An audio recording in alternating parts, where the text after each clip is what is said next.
Hello everyone, this is law academy के YouTube channel पर एक बार आप लोगों का फिर से स्वागत है। दोस्तों, आज हम जानेंगे हमें दाखिल खारिज जल्दी क्यों करवाना चाहिए।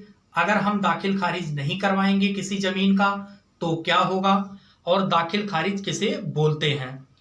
तो ये बहुत ही इम्पोर्टेंट वीडियो होने वाली है आपके लिए। अगर आपने किसी से ज़मीन खरीदी है या आपने किसी को ज़मीन बेची है तो आपके लिए आपसे रिक्वेस्ट है इस वीडियो को शुरू से लेकर लास्ट तक जरूर देखें।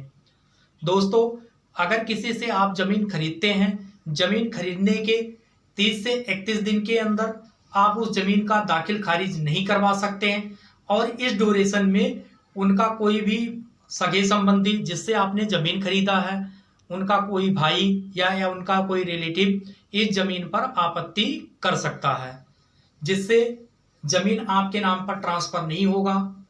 इसका मुकदमा न्यायालय में चलेगा, जिससे आपका पैसा और टाइम दोनों का नुकसान होगा। कई बार देखा गया है कुछ फ्रॉड किस्म के व्यक्ति एक ही ज़मीन को 2 से 3 बार बेच देते हैं। जैसे मान लीजिए आज पैसा लेकर के आपको उन्होंने रजिस्ट्री कर दिया, कल किसी और से पैसा लेके उसके नाम पे रजिस्ट्री कर दिया, कल किसी और से पैसा लेके उनको ज़मीन बेच दी। तो ऐसे काफ़ी प्रॉब्लम हो जाती है अगर आप दाखिल खारिज नहीं कराते हैं। ठीक है दोस्तों, तो जब भी आप ज़मीन खरीदें, ज़मीन खरीदने के जो भी टाइम होता है 30 से 31 दिन, उससे पहले दाखिल खारिज नहीं होगा, लेकिन उसके बाद आप तुरंत दाखिल खारिज के लिए आवेदन कर दें, जिससे ज़मीन आपके नाम दाखिल हो जाए। ठीक है, अब हम जानते हैं अगर आप दाखिल खारिज नहीं कराएंगे तो क्या होगा। अगर आप किसी ज़मीन को खरीदते हैं और उसका दाखिल खारिज नहीं करवाते हैं, मान लीजिए कल को कोई गवर्नमेंट प्रोजेक्ट आता है, गवर्नमेंट आपकी ज़मीन को एक्वायर करता है, इस केस में क्या होगा कि जो ज़मीन से मिलने वाला मुआवजा है, उस जिससे आपने ज़मीन खरीदी है उस पर वो भी दावा कर देगा, जिससे मुआवजा मिलने में आपको दिक्कत हो जाएगी।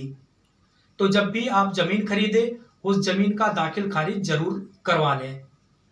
अब जानते हैं दाखिल खारिज किसे बोलते हैं।